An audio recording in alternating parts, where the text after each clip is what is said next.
you so much, everybody, for being here. Thank you to Laura. Thank you to Claire of the National Menopause Foundation. Thank you to BCCP for this extraordinary space and sharing it with all of us here today. And thank you to this incredible panel. My name is Celeste Lee. I'm with Care Beauty. We make skincare exclusively for peri to postmenopausal women.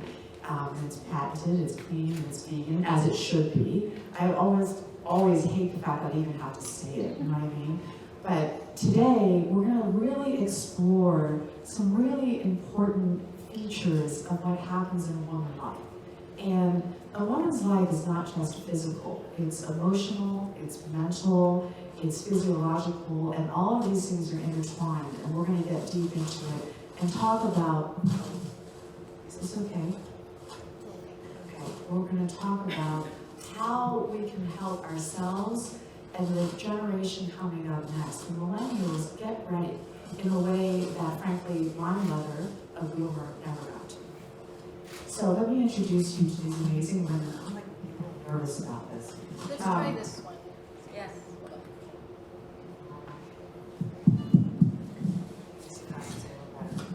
It's the lighter. What's happening? How is this? Is that better? You don't have to press the button this time. Hello? There we go.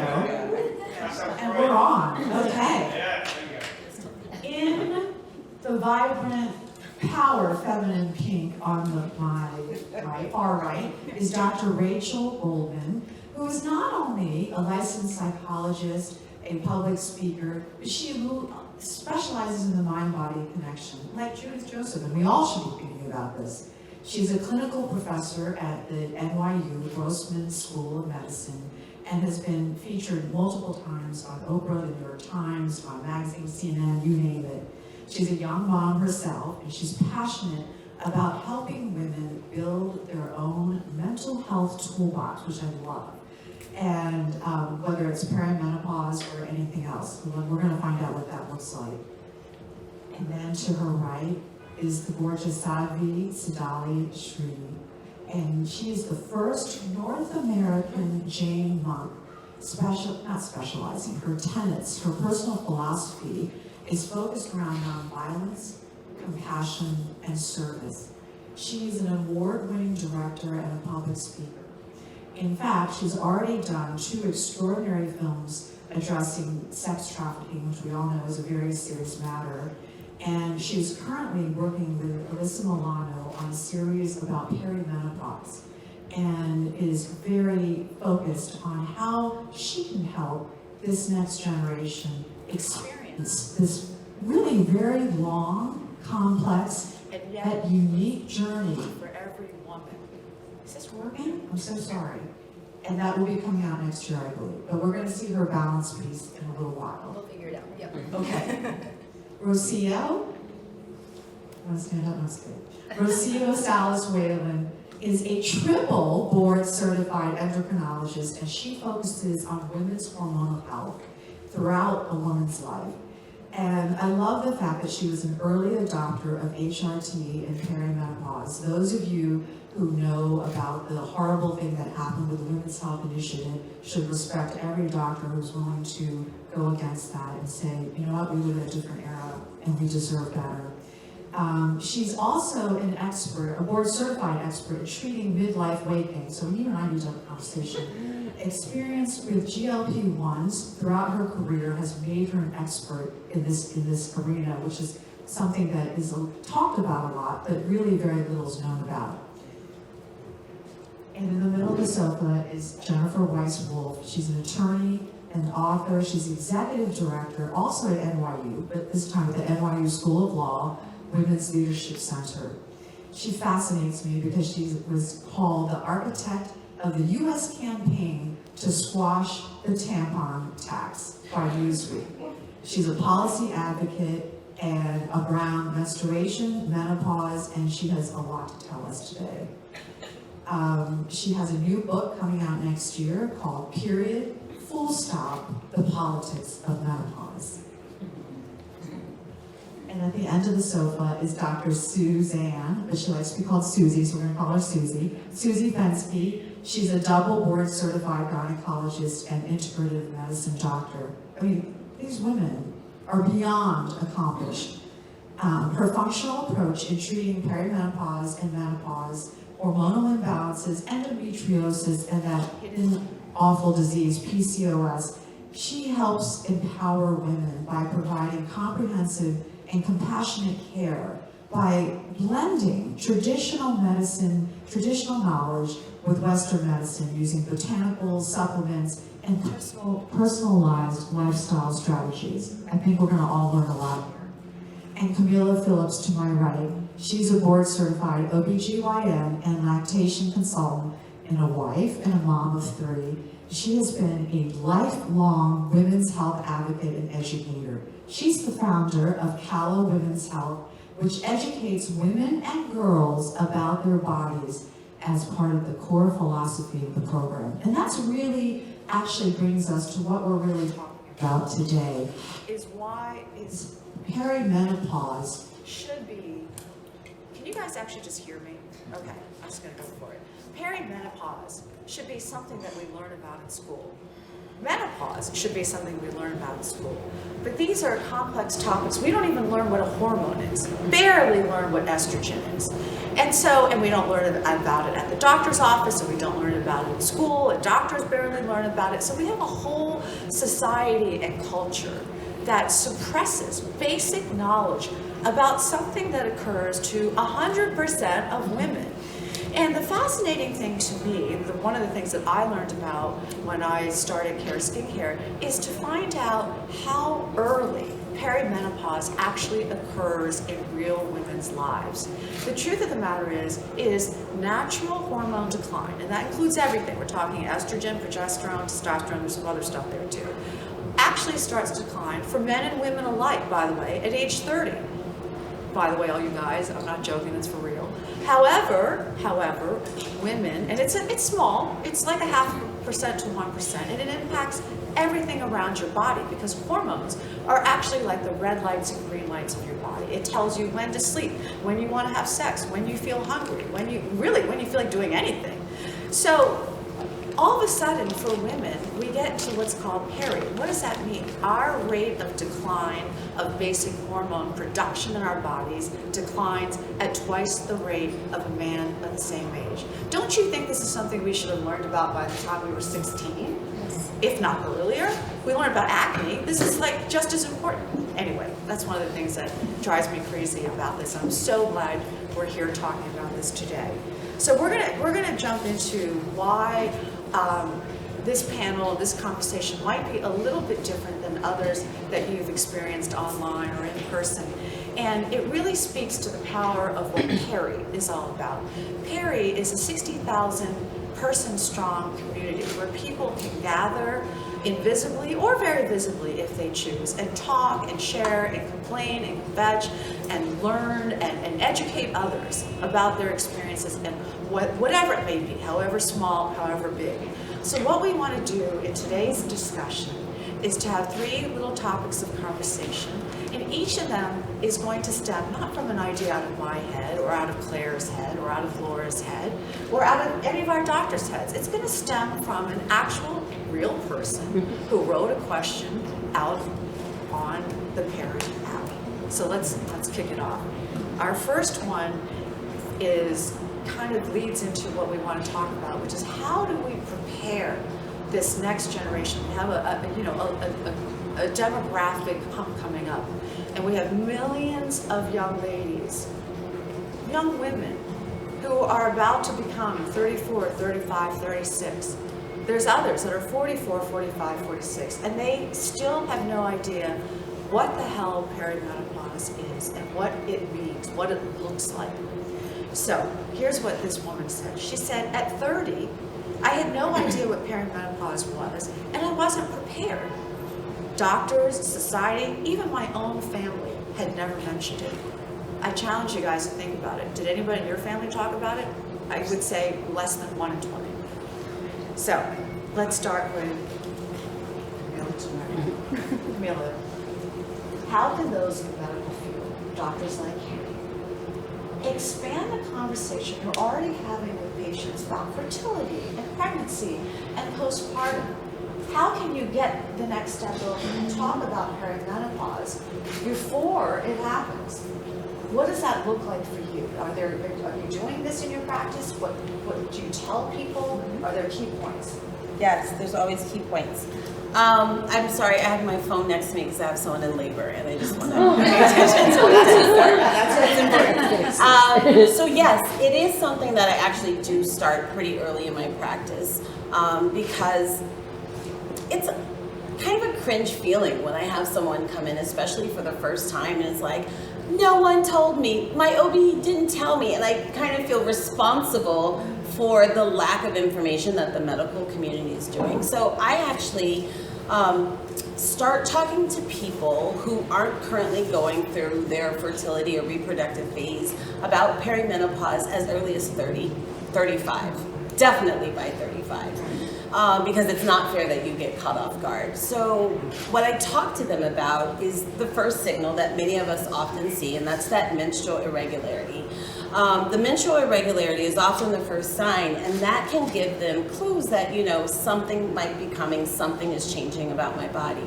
And it's important because we're seeing increased rates, for example, of cervical cancer, that we pay attention to bleeding in our bodies. So that's the first key I give them. I want you to start making sure that you're having a regular period. If it's too heavy, if it's too light, if it's longer, absent, those are important points. The second thing that I like to talk to them about is their diet. I think, you may or may not agree, but I think it is so important that we are moving toward these words like vegan and plant-based, just plant forward. We really need to start, I do, educating our young people about the importance of a plant-based diet, how it helps your hormones, how it helps your brain, how it helps you think and function, really at an optimal level. The next thing is working out and weights. I have so many women who come in, especially in New York, who are just so focused on being thin. And I'm really trying to get them to change their mindset, change that have a paradigm shift around it. We want young people to be strong. And so I start to talk to them about weightlifting and how they're using their body to, how they can use weights and working out to prepare their body for the next step. The other thing I key in with them, and this will be the last thing I give you, is their mental health. Nothing bugs me more than when someone comes in and they say, my family says I'm crazy. I hate that word, crazy. Women are never crazy. Yeah.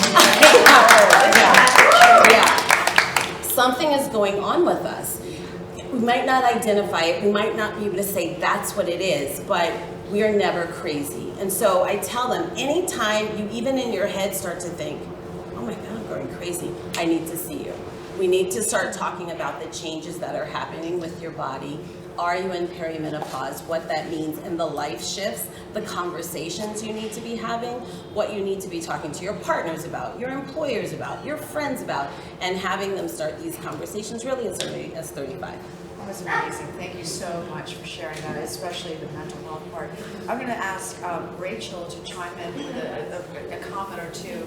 How do you approach this in your practice, since you are thinking about the mind-body connection all day long, every day? Yeah, and before I get to that, I actually want to comment on the crazy part, because I think, you know, something that you're really getting at with that is that when people are identifying that they feel crazy, or it's really they feel something's off, right? And that's what I always talk to my clients about, is to have a check-in with yourself all the time. Like, we should be checking in with ourselves multiple times a day. Like, how am I feeling right now? How am I doing? What do I need? What's working and what's not working?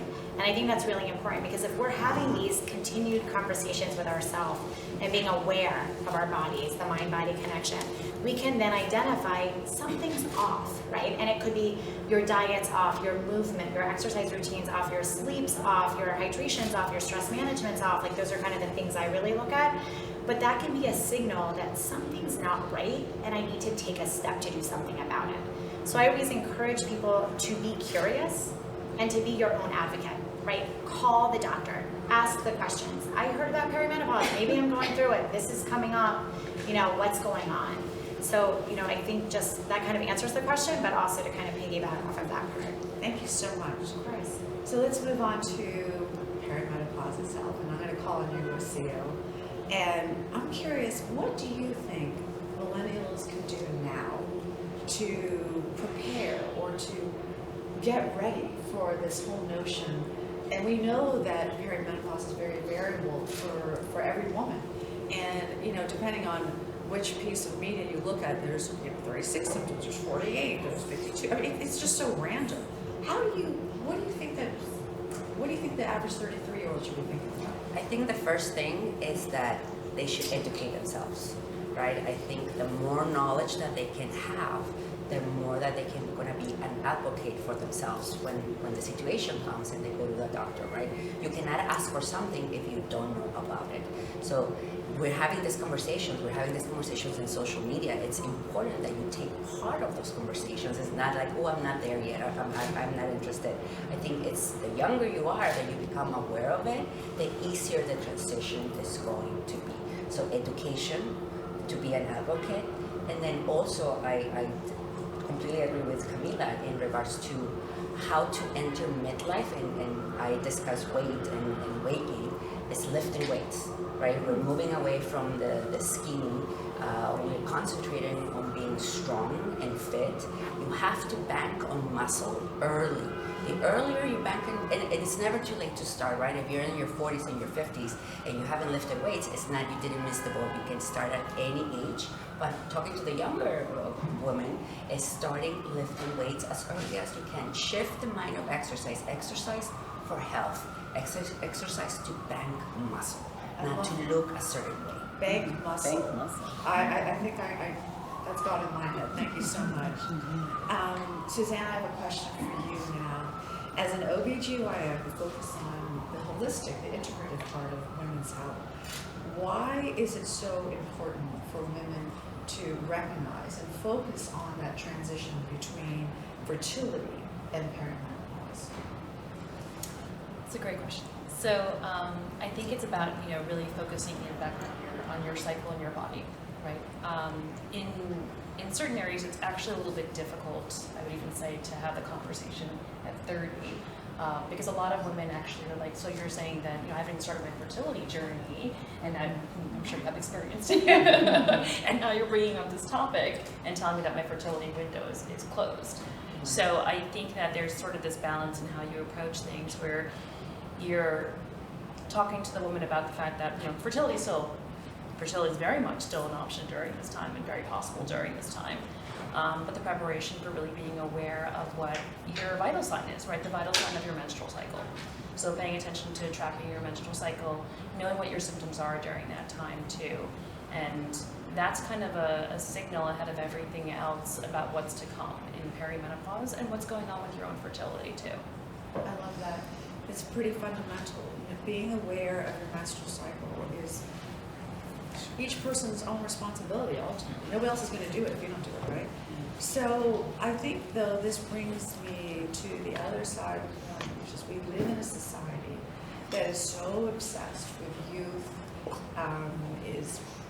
Aging is a dirty word in the United States, and probably in most of society all around the world these days. And so, Sadhvi, I'd like to ask you, how do you see, as a filmmaker and a documentarian, how do you see the power of film potentially changing part of that conversation, that innate stigma that we have around this whole notion of the word menopause, which a lot of people, quite frankly, in our research, associate with mortality. It's a subconscious association, but it's there. Everyone watched Barbie. There was a 154% increase in searches for gynecologists.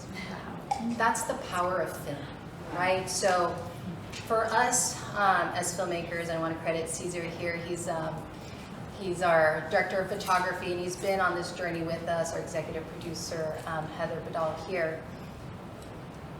The power of film, the power of storytelling. We're here because we're sharing stories. And when you record the experts, when you record the stories, when you record, like we're filming my journey and another monk actually. And we were inspired to do that because of our own suffering. At 38, just what we're talking about, I didn't know the word perimenopause.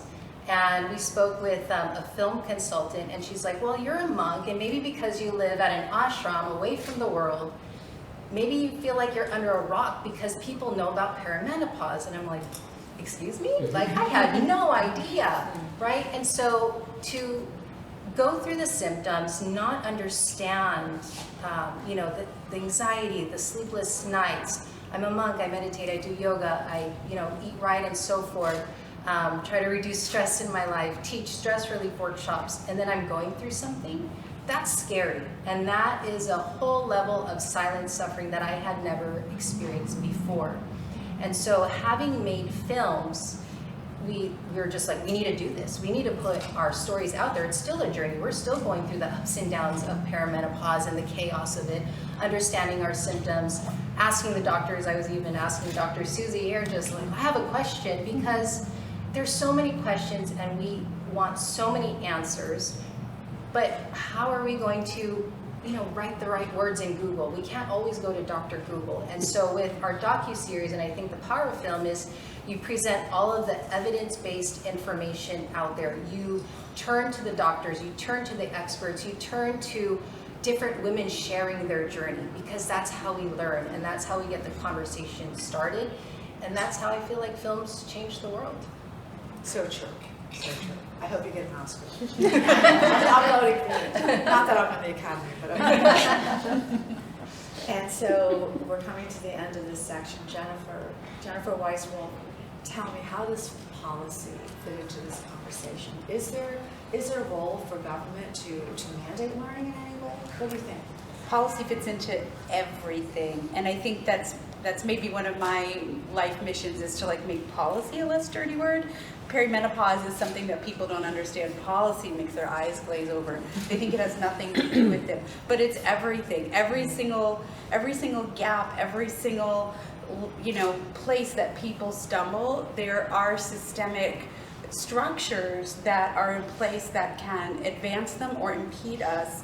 And we are living in a time right now where I think it's almost impossible to wrap our head around how bad a job the government has done around this issue and so many women's health issues for at least the past 2 decades, certainly in the aftermath of the WHI and what we've, and the domino effect that one moment had where people misunderstood the impacts of hormone therapy, how that lent itself then to medical education and clinical practice being compromised, how that opened the door to commercial industry to be able to step in and pretend to be filling a gap, but really not giving us any straightforward information with many moneyed interests, at stake. We have right now this really interesting move towards equitable workplaces for menopause, and I always come off sounding like the curmudgeon in the room. I'm stunned that that is the thing that came to the fore as our salvation, capitalism, the economic well-being of employers. That's not our answer, and I have a lot to say about that. But it's crazy. Oh, sorry, not crazy. It is crazy.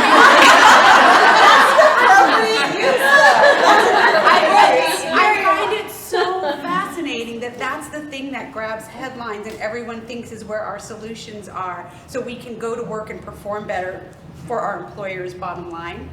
I know we have our own economic interests, but there are so many things that could be fixed and solved if we invested in really thoughtful, holistic policy that go from everything to the research that... Give me one thing, if you could change, what would it be in one sentence? Research dollars. What area of research would you go for? All of it. Everything we think we know about menopause and perimenopause, and everything we don't know, that we're not at the same starting line when it comes to treatments, when it comes to understanding our longevity, when it comes to understanding why we're here in the first place.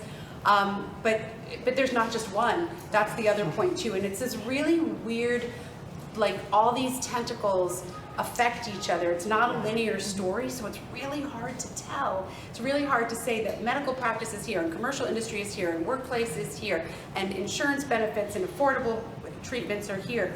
All of it is intertwined. This is very true. Can I just say one thing? I promise it'll be quick. To your point about how crappy capitalism can be, no one was listening to women.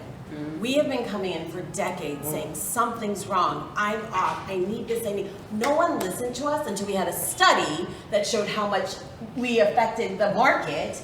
And then they were like, oh, some men decided we needed to do research. Because now you're right, it affected, you know, the overhead. And so it boggles my mind that we needed those studies in capitalism and how it affected our economy before we started listening to women. Scary. Yeah. Absolutely scary. I'd like to move on to our next topic, which is called Unshaming the Emotional Health Burden. And let's start with a community insight from Perry. I think it's very powerful. This woman simply states, it seems like everyone talks about the physical symptoms of perimenopause, but I wasn't ready for how deeply it would affect me emotionally. I just did not feel like myself.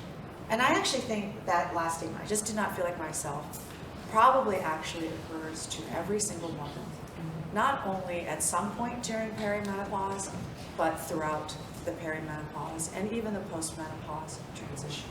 Rachel, of course, I'd like to start with you here. How do you recognize when you don't feel like yourself?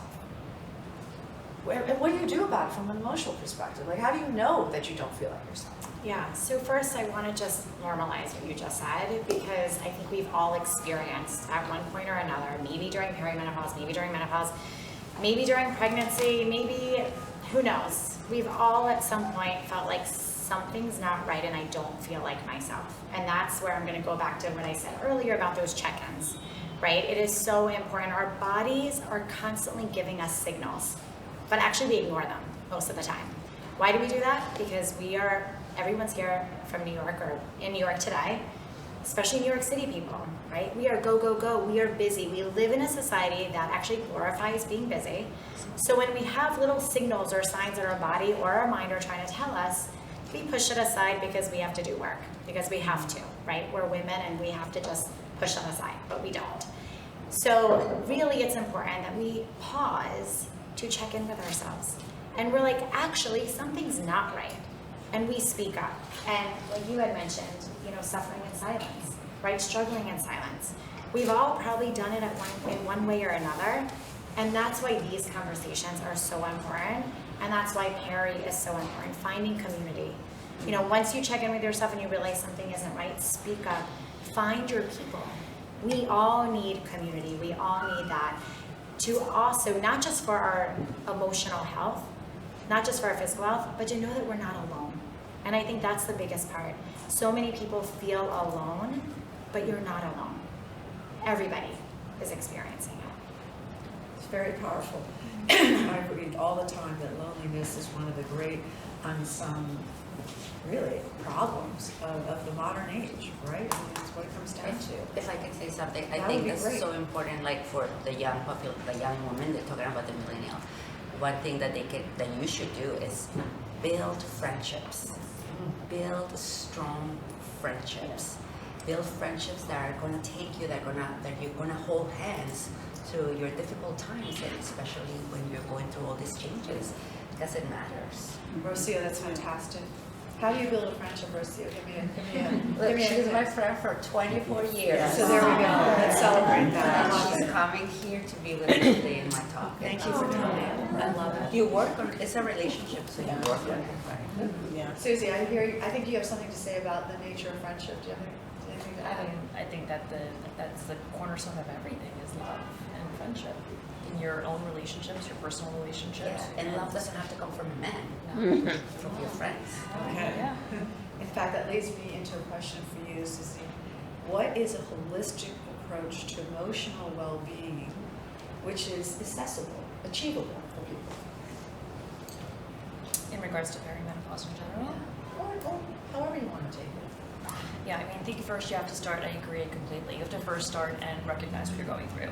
I mean, even myself, one of the first major symptoms that really pushed me through my perimenopause was the term that we use in medicine is anhedonia, right? Like I just had absolutely no desire to do anything that I normally do in life. And the recognition that that's not normal, that's not my normal. So doing that first and foremost and putting a name to it and saying what it is and identifying it allows you to then have a more open approach to how you approach it.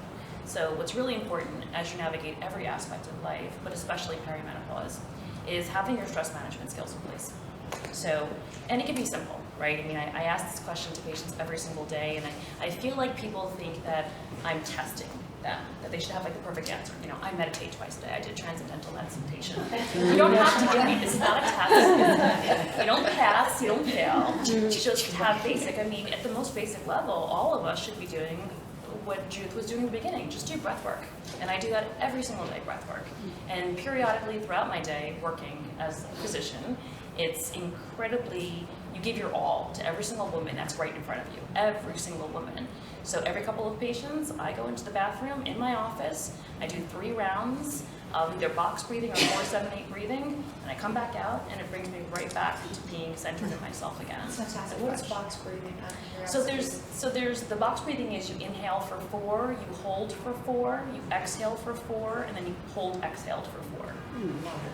And that's all you need. Well, that was easy. We can learn that. 4, 4, 4, 4. I can manage it. Yeah. Thank you. Rachel, do you have anything to add by any chance? No, I mean, I agree with everything that you just said, and I very similarly encourage all of my clients to learn a breathing exercise. And I think we'll get to my toolbox that I talk about later, Yes. but one of them I always say should be internal, something that you don't need anybody else for or anything else for, like a breathing exercise or meditation or mindfulness. So I'll just add one other thing to that, is that I always say we can create moments, right? Because I always hear, especially from moms and women, like, I don't have time to do that, right? But as we know, it only takes a few moments. But we can all create these moments throughout our day. Like what you talked about, I do it in between actually every client. I just take like 1 diaphragmatic breath at least. But we can create these little moments even when we're washing our hands. Like I remember saying this to somebody during the pandemic. I was like, how many times are you washing your hands now? Every time you wash your hands, be completely present and mindful.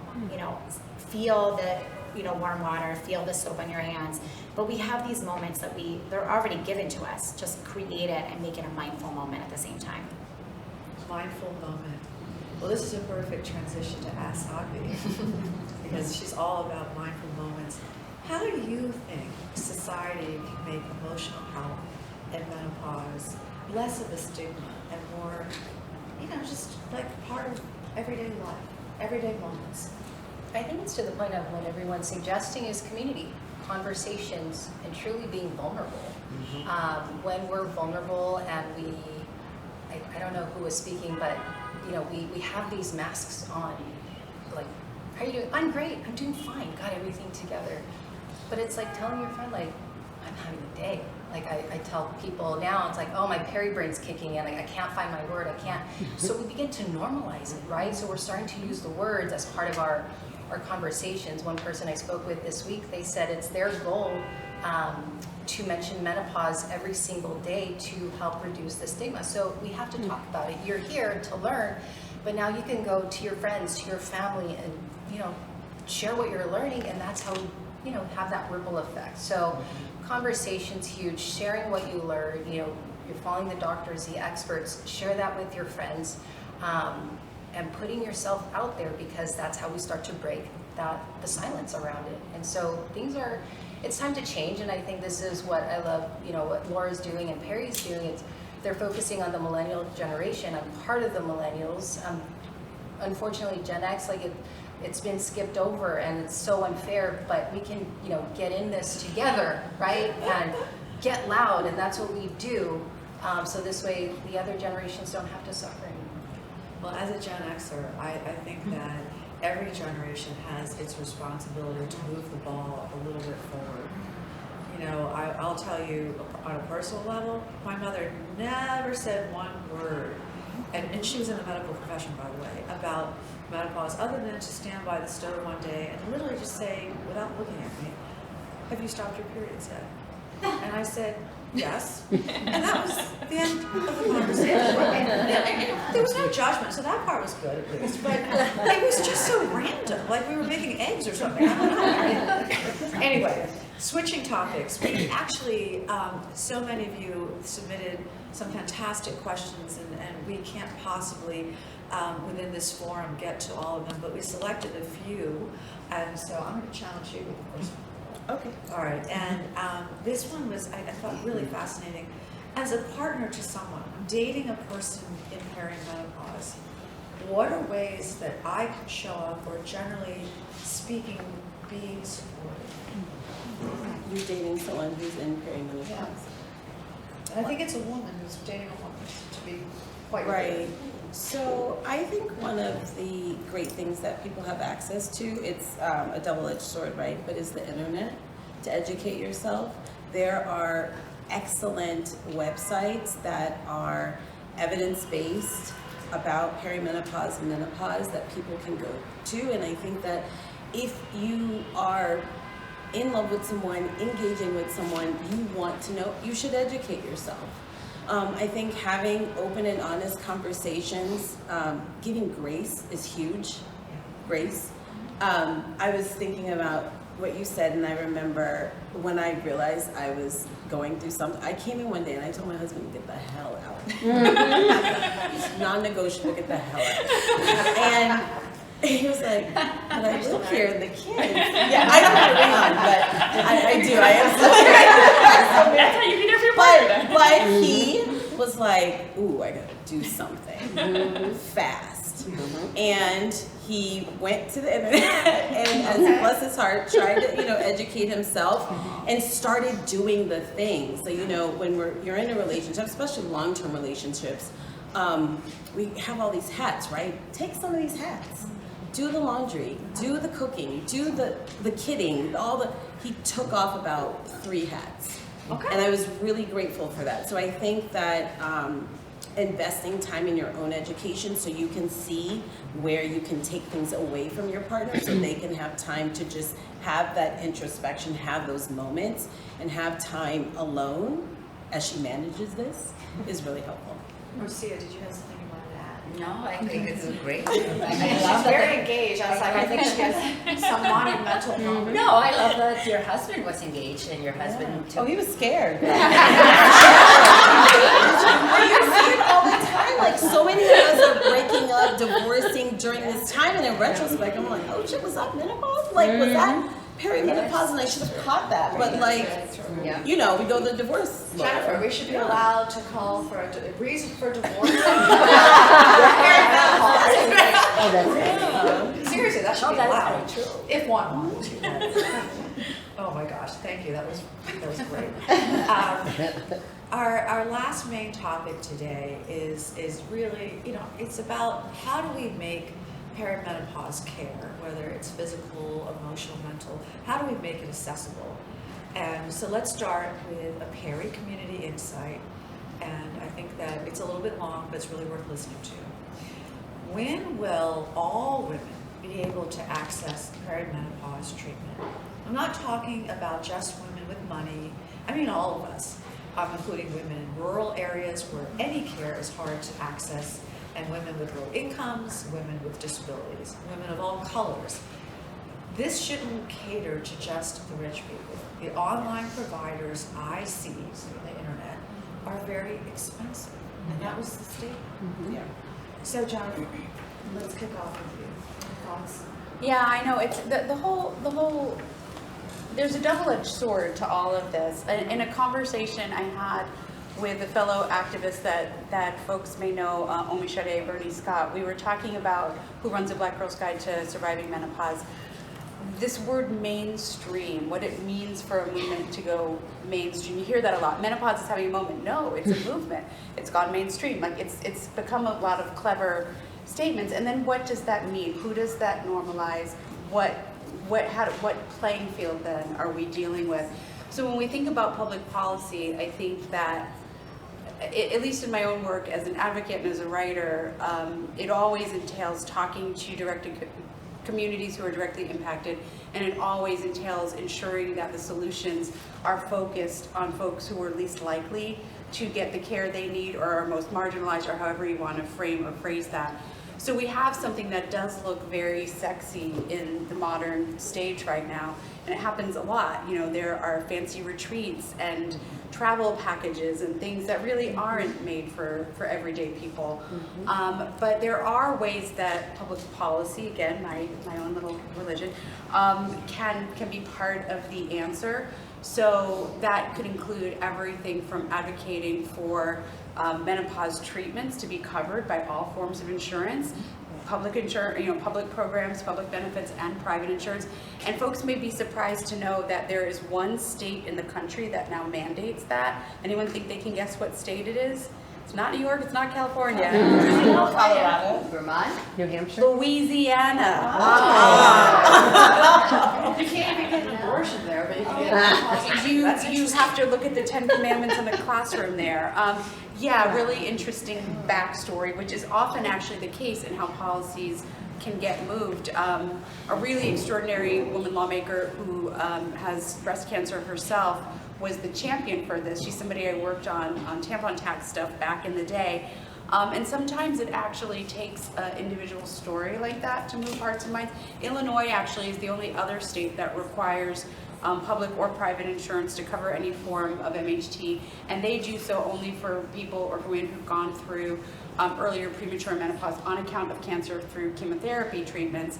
And that's clearly because some Republican lawmaker had this happen in their backyard, right? And when it happens to them, suddenly it's an issue. But all of which is to say that as advocates in all of the work we all do, envisioning the world through that lens and then thinking about how to make those solutions happen is achievable. If Louisiana could do it, any state can do it. That is the truth. And That is the truth. so I don't know if I'm answering the question No, you anymore. are. I've I lost think my- that, I'm lost. But I wanted to actually say one thing about Gen X. I think you made the comment that, Gen X sort of got left behind, but it's okay. And I think as Gen X, that's like our life story. Gen X always got left behind, but that's okay. But here we are. We're ready to fight for everybody too. That is part of our Gen X creed. Proud Gen X. So we're all in this together. I just wanted to comment that you just said that ugly headline that is Gen X. So Rachel. Wait, can I quickly add one thing Yes, to of that course. last question? Absolutely. So it's actually just on a positive note, right? On a positive note, you're going to know this too.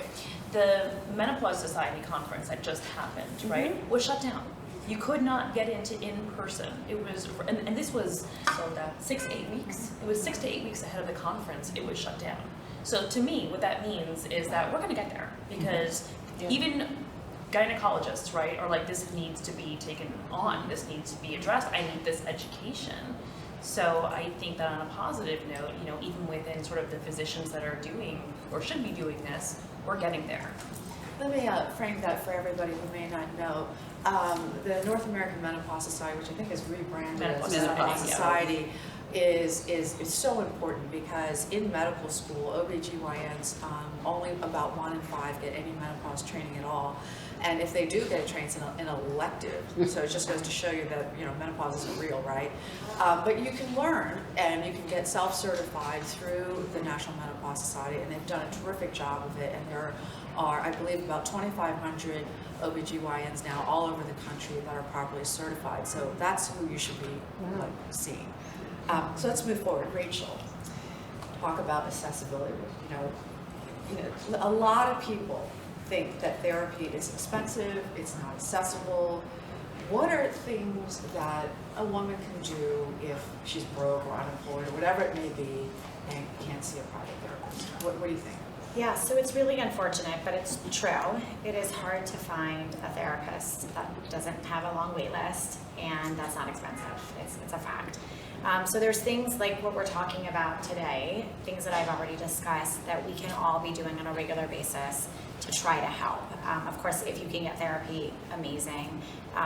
Don't wait until you're in crisis to get therapy either. If it's accessible to you, I always recommend build that relationship now, have that support system, have that person as a tool in your toolbox.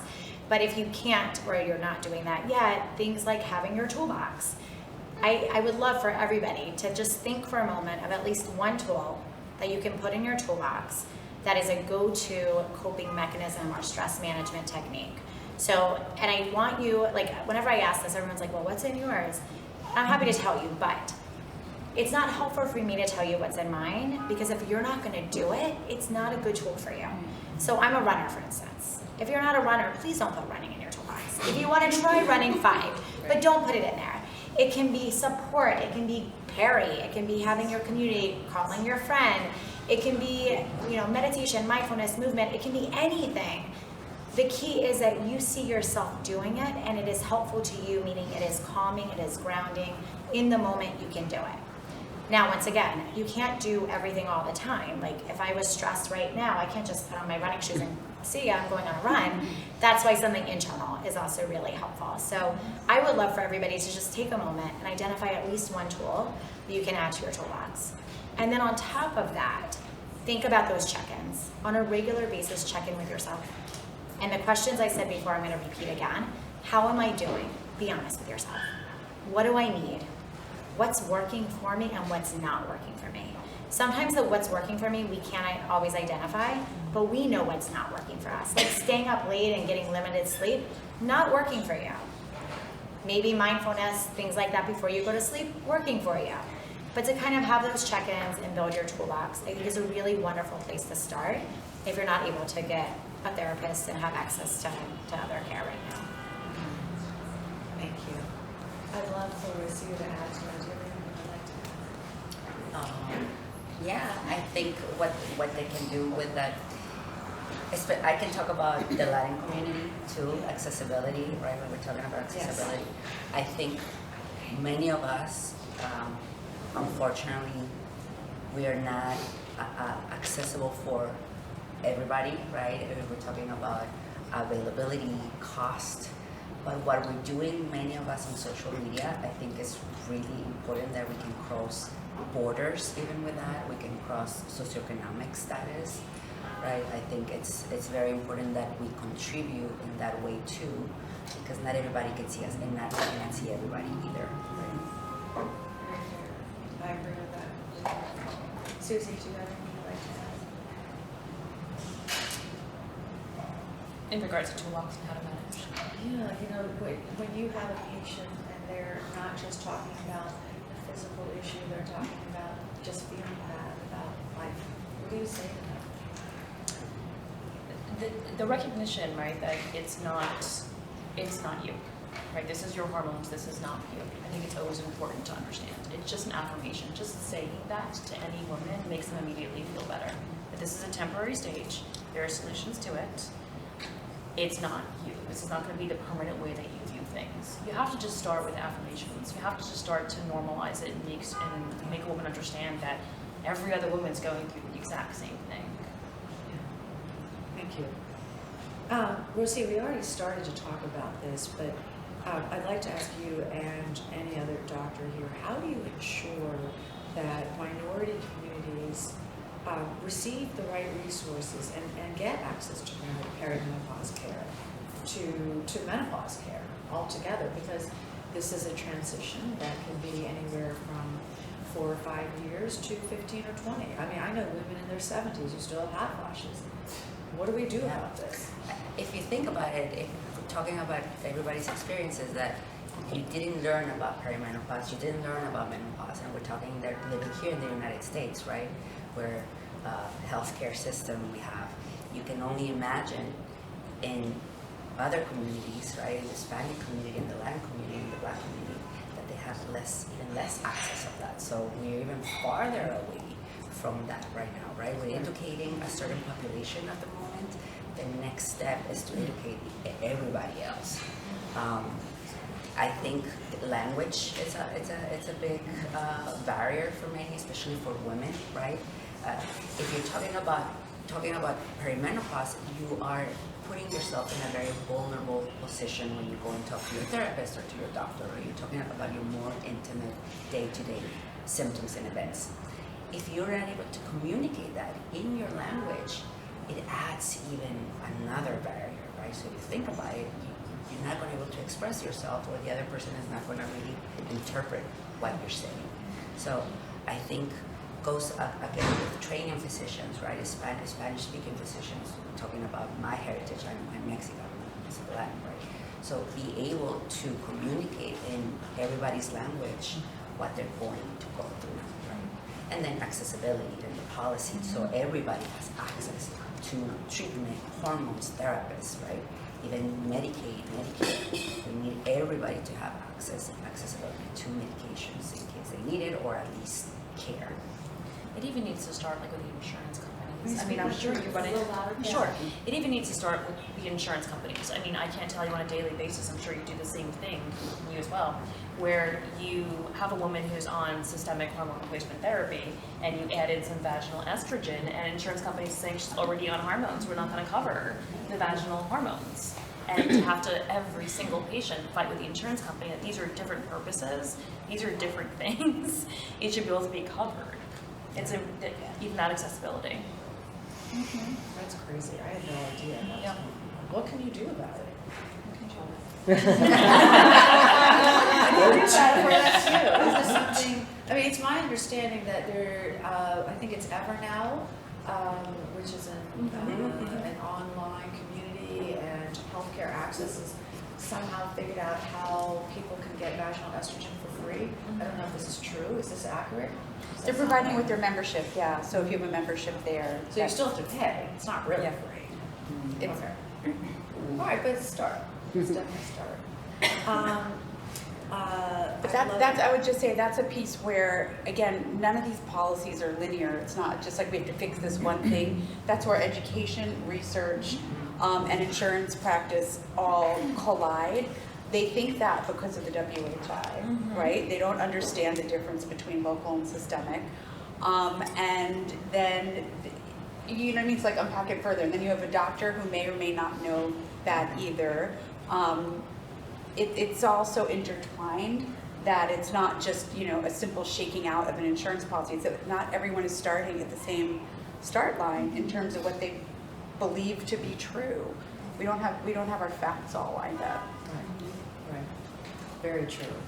Camila, how can individuals who have limited access to care manage their symptoms? Oh, sorry. How can individuals with limited access to perimenopausal care manage their symptoms? What strategies can help them while searching for a healthcare professional trained in this area? Let's say they haven't found somebody yet.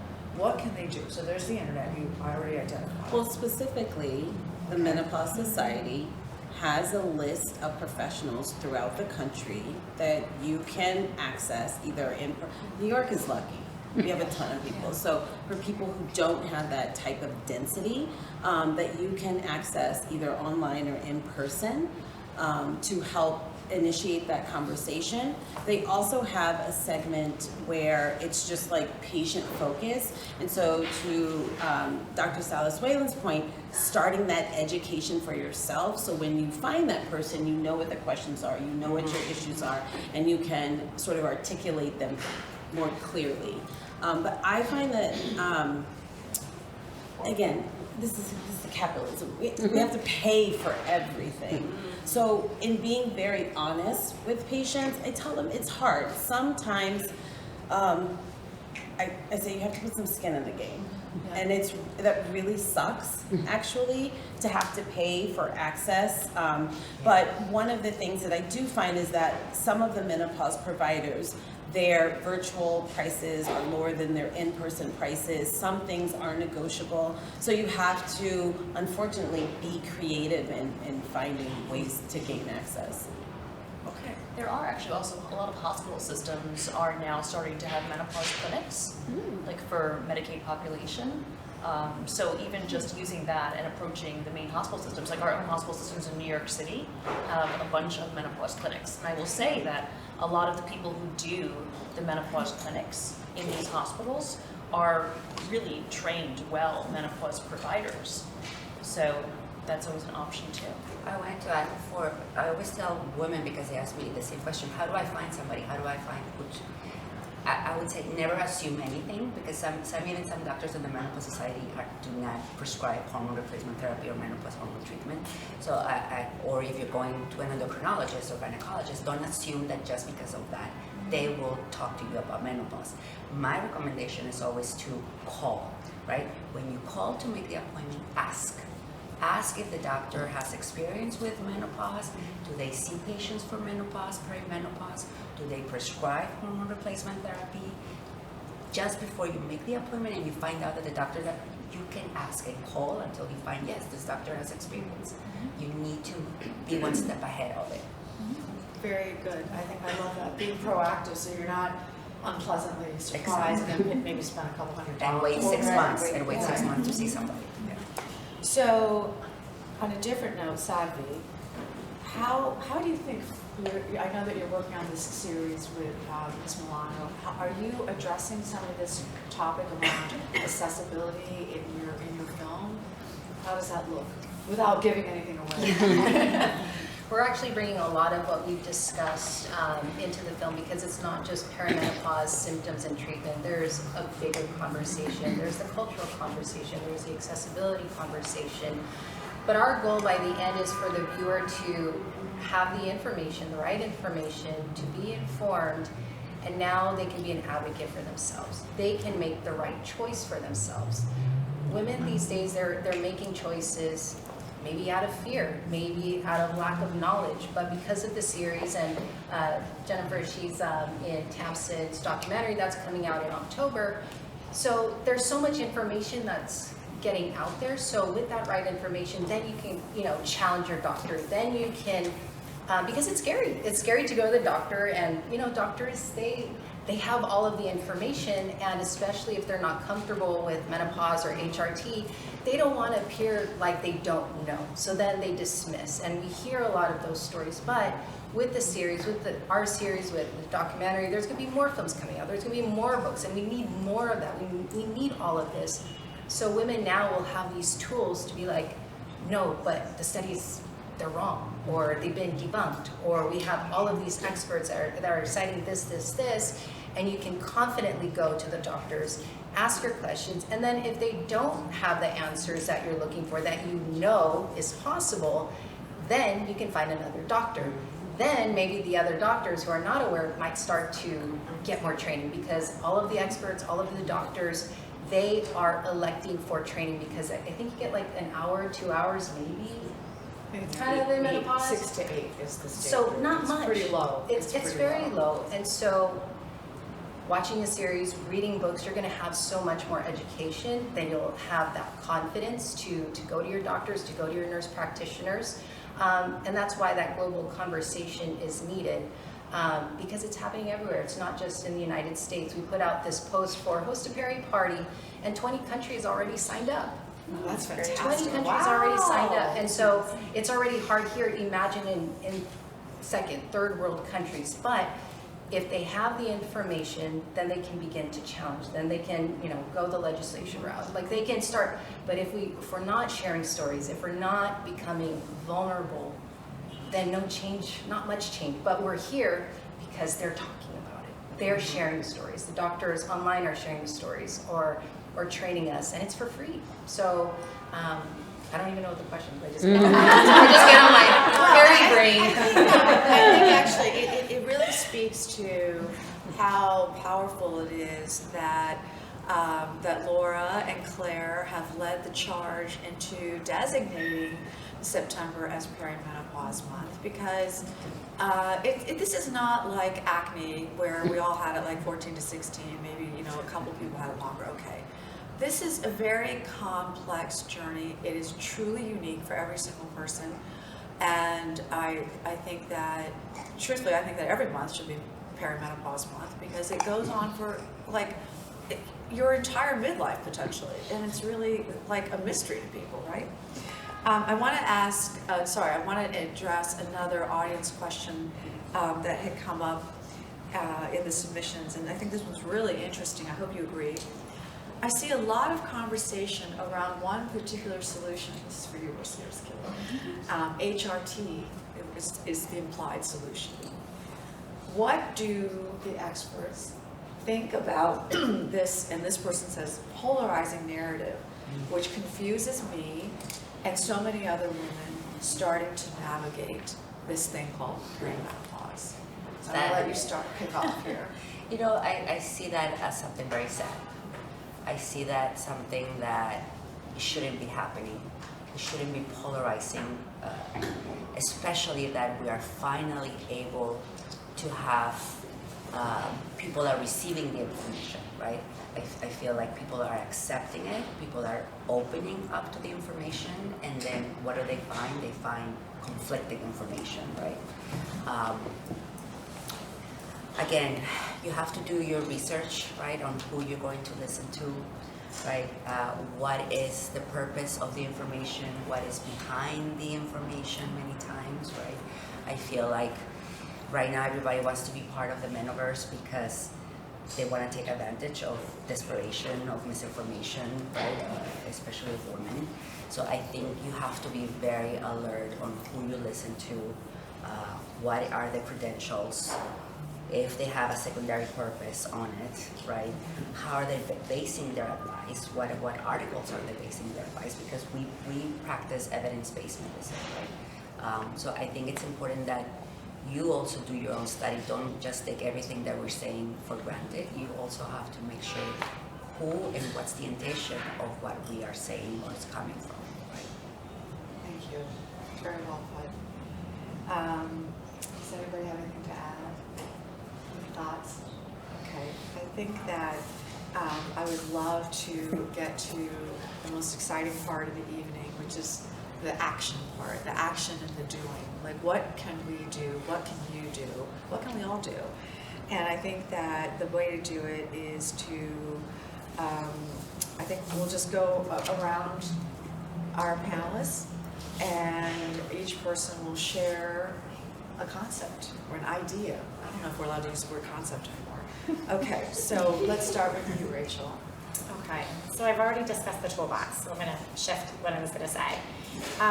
So I guess what I want to get across is first that if you think something's off, don't tell yourself you're crazy, or don't tell yourself that something is really wrong with you. Like I loved what you said too, to label it. But to be mindful of the words you're using when you speak to yourself, right? Because if you're telling yourself, I'm crazy, our thoughts, emotions, and behaviors are all linked. So be really mindful of the words you're using when you speak to yourself. I guess would be my takeaway. I went there. It's beautiful. Yeah. So that's important. Yeah. Super important. Yeah. My call to action to everyone is host a Peri party. So we have a limited time, September, October, in honor of Perimenopause and Menopause Awareness Month. We're looking for different hosts. So our party requires 10 to 15 friends. You get together, you watch the first episode, you actually contribute feedback. Our series is not complete. This is a collaborative experience, so we love getting feedback just to make sure our message is on point. And then you kind of just make your recordings and videos and so forth. So you can go to balancedocuseries.com/Peri party to sign up. I love it. How long is the first episode? 48 minutes. Okay, wine and bounce. Sounds good to me. Rocio, your turn. I think what I would tell women what to do is to allow yourself to feel symptoms. Allow yourself, give permission to yourself to go through perimenopause, right? To remove our own bias. And I see this a lot in clinic when I tell young, early 40s, late 30s to talk about perimenopause. Like, oh, no, I'm not old yet. I'm not old yet. It's a concept that we have, that we associate perimenopause, menopause with aging, right? Yes. And I think we have to give permission to ourselves to go through that stage, right? Because then we'll be more open to receive information and receive help, and open to seek help, right? I think we should be more gentle with ourselves when we're going through this changes, because it's a lot of things are happening during this stage of our life. Our parents are aging, our parents may be sick, our kids are growing, the school, there's so many puzzles. And if we don't allow ourselves to even feel what we're going to go through, it's just a recipe for disaster, I think. I think that is so cool. Thank you. All right, I'm going to give two if that's okay. So one will be a little like uncharacteristically non-policy, but I will say that since I started this exploration of wanting to sort of crack the nut of what it would look like to tackle menopause as a matter of public policy, there is so much extraordinary information out there to read. There was this article I saw right when I started researching it with the New Yorker, and the title was "Where Are All the Books About Menopause?" It was from 2019. And I think that we've had a sea change since then. There are so many books and websites and social media folks to look to. It doesn't mean you're gonna get all the answers to your questions, but there really is a lot to absorb and internalize. And I would say just enjoy that process, enjoy reading that as much as you enjoy reading the other things you might, read in your downtime.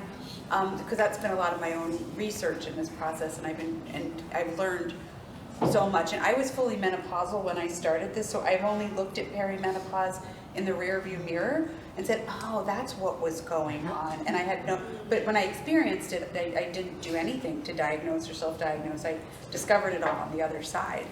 But in terms of policy, there really is actually a fun, low lift move that everyone can do right now. A new campaign, and I believe National Menopause Society is And Let's Talk Menopause. the foundation, and Let's Talk Menopause are the partners on it. It's called Unboxing Menopause.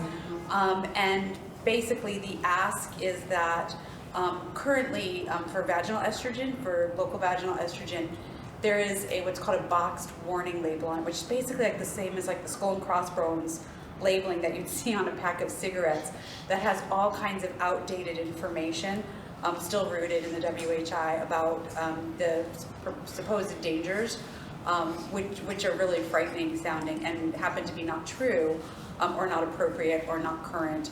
And the FDA has multiple times refused to eliminate or remove that warning. So a group of us are all mobilizing around this with a citizens action campaign and a physicians campaign. And there are already written letters that you can just download, go to the database, send it to your own representatives, to the FDA.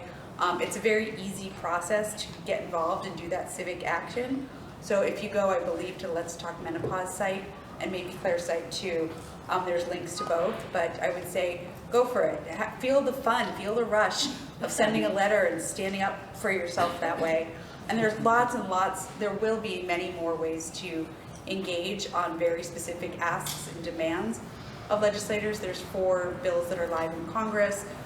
We have a real moment to do, even what Louisiana did, and make states take action on certain aspects of menopause care. So go for it now with the Unboxing Menopause campaign.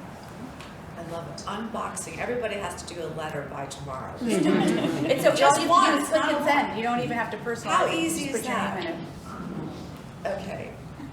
Susie, what are you thinking? What do you want to share? So I actually think that, going through it myself and then seeing all of the women that I take care of, and this is going to sound, sort of anti against what most people are saying right now in regards to perimenopause, right? But I think that as you go through any challenge in life, anything in life, that it's a call to action, and you can thrive afterwards or you can fail afterwards, and that's the bottom line. So when I look at perimenopause, and I look at the women that I take care of going through perimenopause, and I look at myself going through perimenopause, I think it's a great call to action for us. I think that we get to a time in our life where we're the last priority on the list of everything else. And unfortunately, perimenopause is like, wake up, you need to listen to me. You don't have an option, I'm gonna make you listen to me. And you start realizing that kind of all those things that we talked about, your nutrition's not what it really should have been or could be. You're not moving the way that you should be moving. You have no stress management skills. You're the last priority, and you're not taking care of yourself. So I actually think that it's an exciting time. It's in a time where you have the opportunity to take back control of your life, come into the best version of yourself, however you choose to do that, and thrive in the best years of your life ahead. So true. I think it just speaks to the fact that, and I hate the word symptoms. I like to prefer the word issues or things that are just happening, right? But it just speaks, everything we've been talking about today speaks to the fact that you can learn every day. You can change your response to anything that's going on in your body every single day. Just because you didn't do it yesterday doesn't mean you have to. I am so honored to be on this panel because these are some smart women. But the thing that I would add, in addition, is honestly voting. We have to vote for people who care about women, who prioritize our health, from little baby girl to menopausal woman. We have to vote. We have to elect people who will give money to the NIH for our studies that impact the policies, so we can have the data to say, hey, this is a thing. So insurance companies can't deny anymore because we have the 60,000 female study that say we need X, Y, and Z. So I think my short one would be to vote for people who care about us. That is the truth. Yeah.